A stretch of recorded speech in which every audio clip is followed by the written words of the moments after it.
Excellence, Monseigneur l'archevêque, chers frères et sœurs, je vous salue pour votre présence à cette soirée qui nous réconforte dans nos situations. Je suis ici comme témoin, mais témoin des tribulations d'un peuple, mon peuple,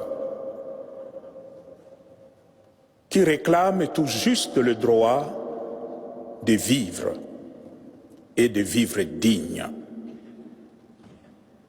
C'est la situation qui prévaut au Congo, un pays immensément riche, considéré comme un scandale géologique,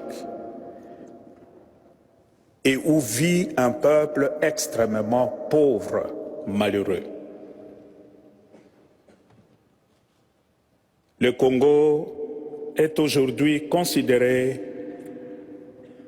comme cet homme qui descendait de Jérusalem à Jéricho, il tomba entre les mains de brigands qui le dépouillèrent, le rouèrent de coups et s'en allèrent, le laissant à demi-mort.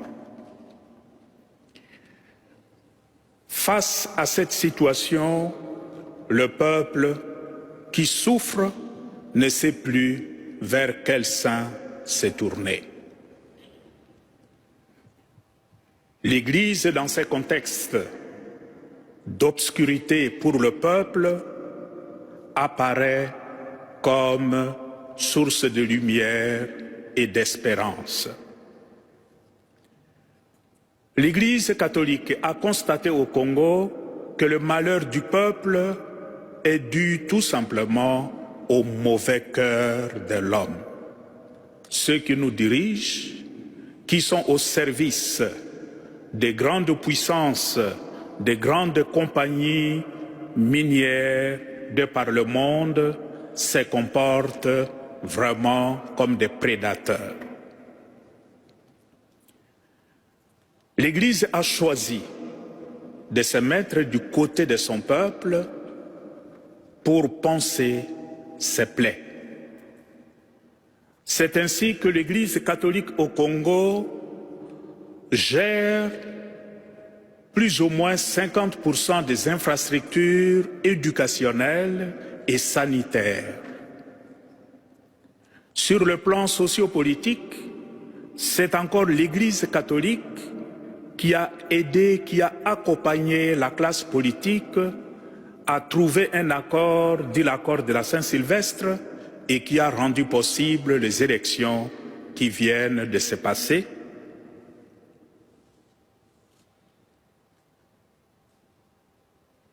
Cette situation, ces choix de l'Église lui attirent énormément d'ennuis.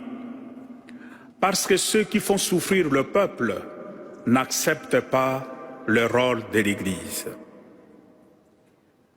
Nous avons enregistré l'année passée plusieurs morts lors des manifestations pour la démocratie des hommes, des femmes, des enfants qui réclamaient juste le droit d'aller voter. L'attitude de l'Église est motivée par cette conviction que la foi est d'abord un engagement, et un engagement aux côtés de ceux qui souffrent, aux côtés de ceux qui sont déconsidérés, aux côtés de ceux qui crient leur détresse vers le Seigneur.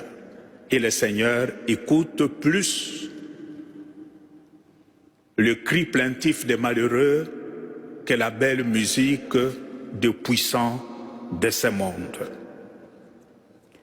Dans cet engagement, l'Église, à travers des prêtres, des consacrés et de laïcs, donne le témoignage d'une foi qui porte de fruits. Beaucoup de sang ont coulé au Congo et vous avez entendu dans la présentation des jeunes filles qui sont tuées devant nos églises, des enfants qui sont tués tout simplement parce qu'au nom de leur foi, ils réclament le droit de vivre en tant qu'un être humain de vivre comme Dieu le veut. Je suis ici au milieu de vous pour demander de continuer à nous soutenir dans notre combat pour plus de dignité, pour plus de considération pour l'homme congolais. J'implore votre prière sur l'ensemble du peuple, en sachant que ce qui se passe au Congo, c'est aussi presque la même situation qui se vérifie dans certains d'autres pays de par le monde, particulièrement en Afrique. Priez surtout pour les pasteurs. Notre prise de position nous met directement en confrontation avec le puissant de ce monde, surtout dans notre pays. Parce que notre foi nous dit, quelle que soit la longueur de la nuit, le jour finira par se lever. Et fort de cette conviction, nous prions, nous implorons le Seigneur qu'il nous aide pour que ce soleil s'élève le plus tôt pour notre peuple. Merci à vous pour le soutien que nous recevons déjà à travers les organisations qui nous donnent un coup de main, et ce soir en particulier, c'est l'aide à l'Église en détresse. C'est une façon d'aider vos frères et sœurs qui vivent ces tribulations à cause du mauvais cœur de l'être humain. Merci.